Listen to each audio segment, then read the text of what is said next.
Fox here, and I'm going to do a pickups video, and this is a special one for me because I got a brand new console. Well, I guess I should say it's new to me.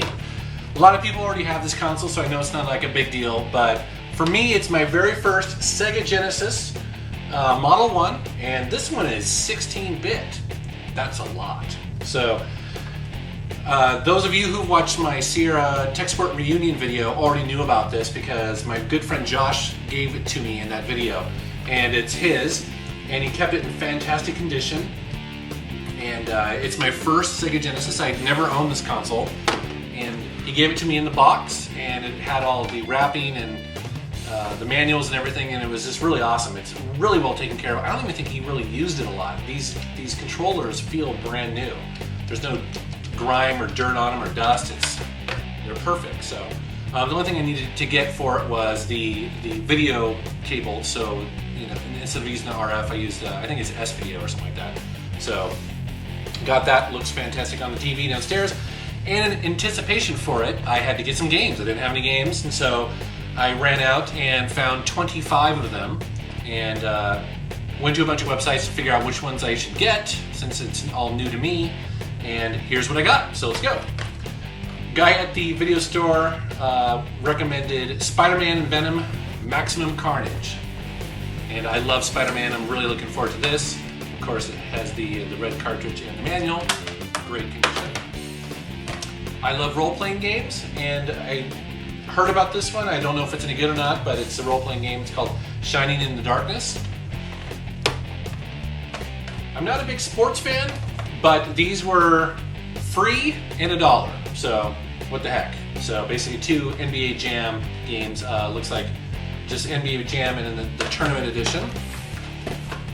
Next up I got Jungle Strike, which is the sequel to Desert Strike. This is looks like an arcade shooter, kind of like a top-down sort of third. I forget what they call that. It's like I don't know. Okay. So next up is another role-playing game which I'm looking forward to playing. It's called Phantasy Star 3. And I've heard the third and the fourth game are awesome. I don't have the fourth one yet, but start with the third. Wouldn't be a Sega Genesis without the Sonic, and I just happened to get one with it and one for $1. Next up is The Revenge of Shinobi, another game I've never played before, but heard lots of good things about it. Can't wait to dig into that. Next up is Vector Man. Played a little bit of this and liked it a lot. This looks very cool.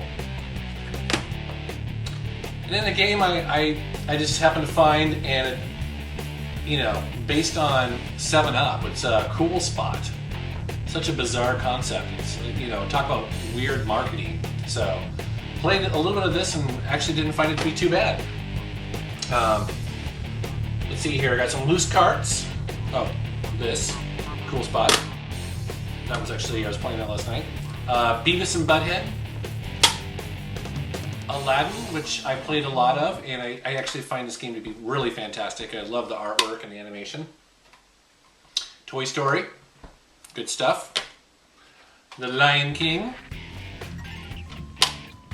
Mortal Kombat 2. Haven't played Mortal Kombat 2. This is a really weird game called Green Dog, the Beach Surfer Dude. That just sounds really lame, but whatever, it was given to me. Desert Strike. This one I was really happy to get, actually.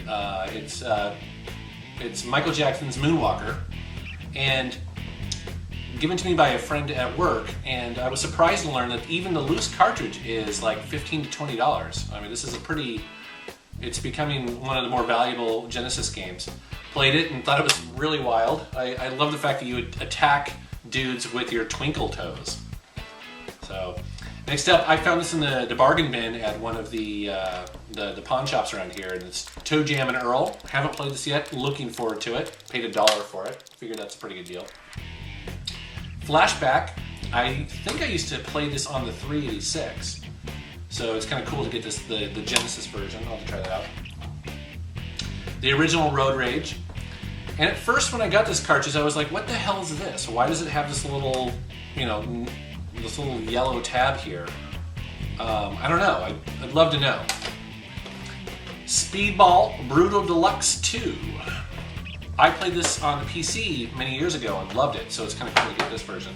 And then finally, I got Road Rash 2. Love driving games, love combat games, so that should be fun. So that's my Sega Genesis collection so far. One of the things I absolutely love about the Sega Genesis and collecting it, as a lot of people know, is that they come a lot, so many of them come in this hard case.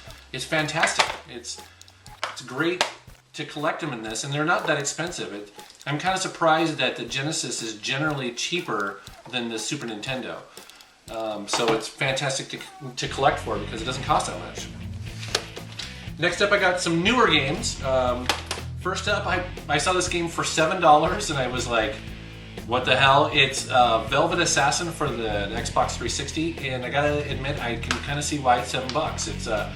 It's a nice looking game, but it's basically a stealth game, kind of like Splinter Cell. Has a very Splinter Cell feel, but it's not nearly as polished in its sort of design.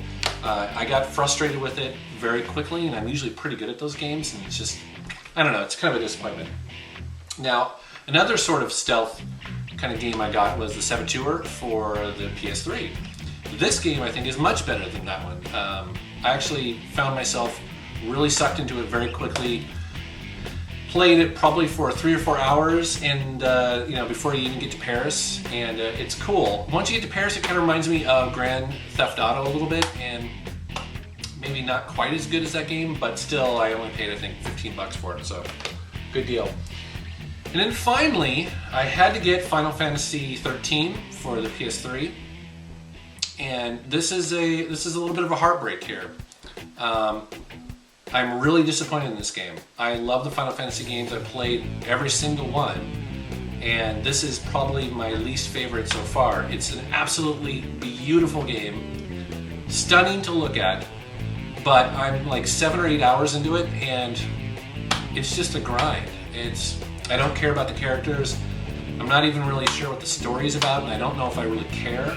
I haven't played it in, I don't know, a while, and I'm tempted to trade it for credit, but it's one of those things where, I know people have said it gets good after 25 hours, but to me that's not a good thing. I've got many other games here to play, so playing a game 25 hours just to the good part, that's not a selling point. So anyways, that's what I got. I'm very excited to have a Sega Genesis, obviously, as you can see.